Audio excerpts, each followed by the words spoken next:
I'm not saying it. Hashem said to Abraham, Hashem, said to Moshe. Hashem said to Moshe that, Yeah, Moshe, you're a level above. No, he didn't. He said he's criticizing Moshe that he's not as good as the Avod. The Avod were satisfied with El Shaddai. It's enough. Whatever they were showing the Avod was enough for them. And you Moshe, you want to know more. You want to know how he's going to... You have to get to a level of greater depth.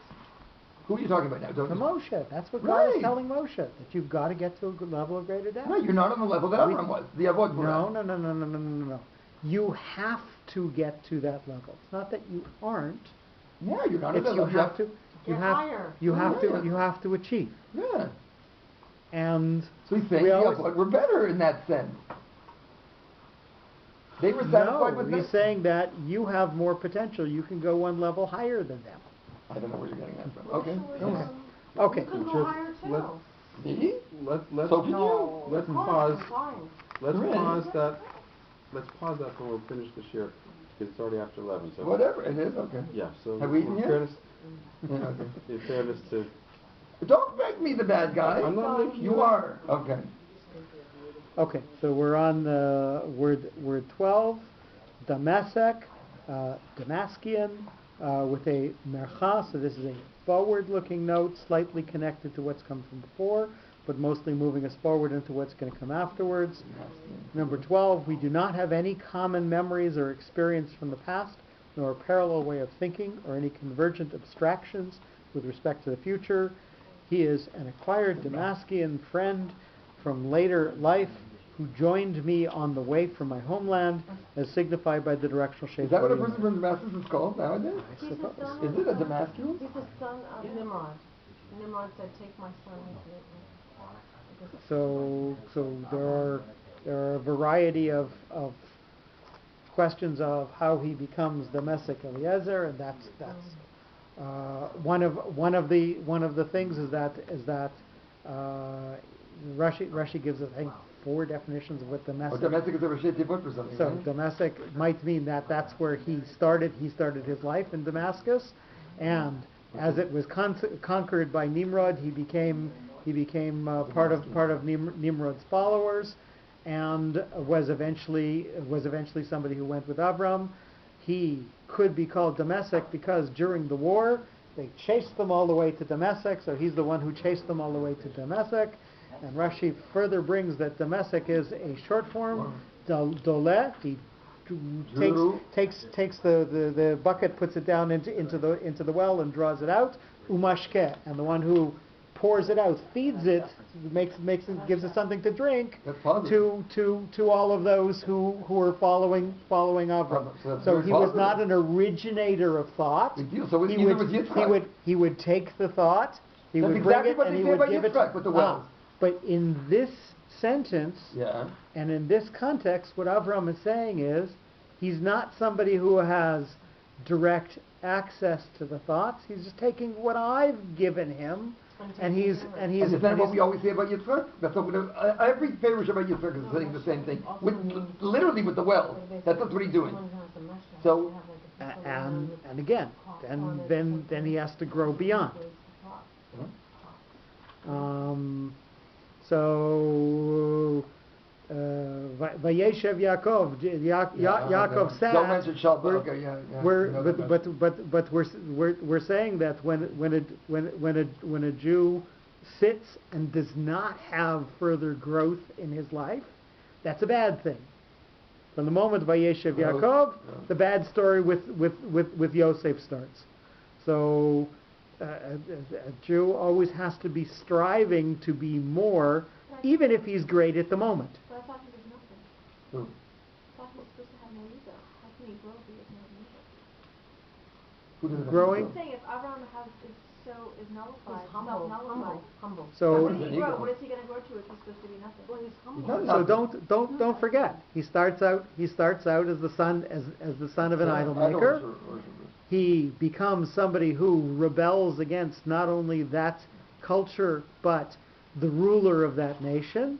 He then accumulates followers, leaves that place, accumulates more followers, goes to Egypt, has a spiritual conflict with the leader of Egypt, comes back wealthy, uses that wealth to influence more followers, has eventually a challenge with the person who expelled him in the first place, becomes a military hero, becomes a savior of many, and now His growth sounds like you're defining his growth based on what he does for other people and somebody who understands. He's not trying to build proof to your ego, he's just trying to help other people, or potential people. He's not really growing, he's nullifying himself.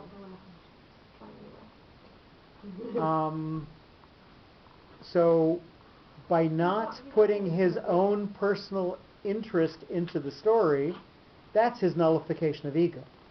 Right. So he's not looking for the wealth of the fame. So he's growing They come based to on him. what he does for others, not for himself.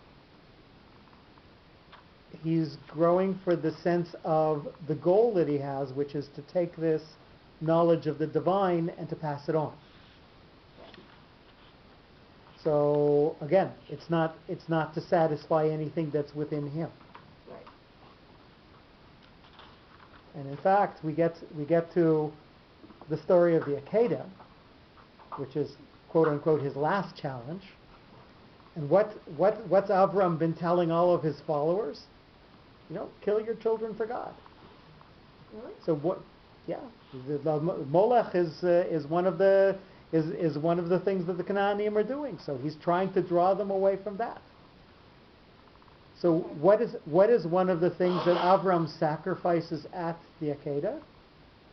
He sacrifices all of his followers. All of these people who have been drawn to him and who have been following him all of his life. He looks like a hypocrite now. He sounds like he's a cult leader. He's That's somebody. the point. So he's somebody who has revealed truth. Then he wants to kill them all? He doesn't Not want that to, he doesn't want to kill them That's why all. it's such a test. But He has to go part of against the whole philosophy. the Look at test the is hypocrite. You told part us of the no child test is he sacrifice, has to give up everything that he's gained in terms of all of these followers, in order to follow what God tells him. I understand. Sounds like fun for college. Love, you'll say love, you'll I understand. I always understand the beginning of what you say, and then the end somehow. Okay. It's a movie. Listen, with the clarity of seeing truth like you see reality, all of a sudden things look a little bit unreal. And that is part of what we feel about the Avot. We feel that the Avot are a little bit above what a person who we know nowadays could possibly be. And when we talk about, do they have failings, do they have foibles? Yes, but they're not on the level of what we would consider a failing or a foible in somebody who we know. However, they have some element of themselves in it, with the exception of Moshe. We have 13 principles of faith, and one is that all of the things that all of the Nevi'im say is true, and we have a separate principle of faith that everything that Moshe says is true. Because he's on a different madrega, he's on a different level. But he's still human. So, again, we have to try and take everything in context. And to try to define things from the perspective of somebody who really has, again, that clarity that God is right in front of him and he can talk to him. So if he does something that seems to be a conflict, then we have to look at the conflict from that point of view, and on that level see why somebody, even with that level of clarity, would have a conflict. Would you know it's And again, the world is not black and white. Right. The world is gray and gray. It's not a question that there's a right and a wrong. It's that there are two rights or two wrongs, and you have to judge which is the more right and which is the more wrong. So it's not that you're given an absolute, this is wrong and this is right, and it's that easy. It's that this is right and this is right, which one is more right? Adam Harishon is given conflicting priorities. You're going to be the most important thing in the world, And by the way, don't eat from this tree because God said so, so God is the most important thing in the world. So which one is it? He's got to make a choice. He's given two rights. He's told that he's going to be the master of everything that's there. But he's also told don't eat from that tree. And he has to decide which one he's going to follow. What's the priority for him or what's the priority for God? So he's given two rights and he has to decide which one is more right. So we're going to finish off the Pasuk, Eliezer, number 13, with the stabilizing Sof Pasuk. Since I saw in him a help of my God, Eliezer, my God is the one who helps me, I called him by the name Eliezer. And we have a further note, so he is the one who God sent to help me, but he is certainly not somebody who has inspiration in his own right. And we have another note on that name. Before Avram's military expedition, an equivalent number of men trained in his house, Yulidei Beito, were chosen to match the numerical equivalent of the letters Eliezer, which is Gematria of 318, based on its meaning. As in astrology, numericals were also applied by Yitzchak, Yaakov, Yosef, Moshe, etc. So that's why they say that when he went against the 4 and 5 kings, there's really only Eliezer. Yes, that's one of the interpretations. No, not that. Not here, but I'm saying that the war with the 4 and 5 kings, right, Jed? She says no. You know what I'm talking about. Hello? There's an interpretation. He did the math for you. She doesn't do the math. It says Eliezer is 318. Okay. So later on, before with the 4 and 5 kings, they say there weren't a lot of people. It was just him and Eliezer. Yeah. Because of this connection. So as we read through the pasuk, overemphasizing the pauses, we're going to notice that Avram stands apart and challenges, if the sort of what he seems to have been promised in the previous sentence. So Avram is going to try and gain understanding, and that part of the question is going to stand itself. Vayomer Avram, Hashem Elokim Mati Tenli, God give me understanding of the things that I have and how I'm going to apply them. Ve'anochi, and what you've given me that should be, God came down from the heaven, gave me this message.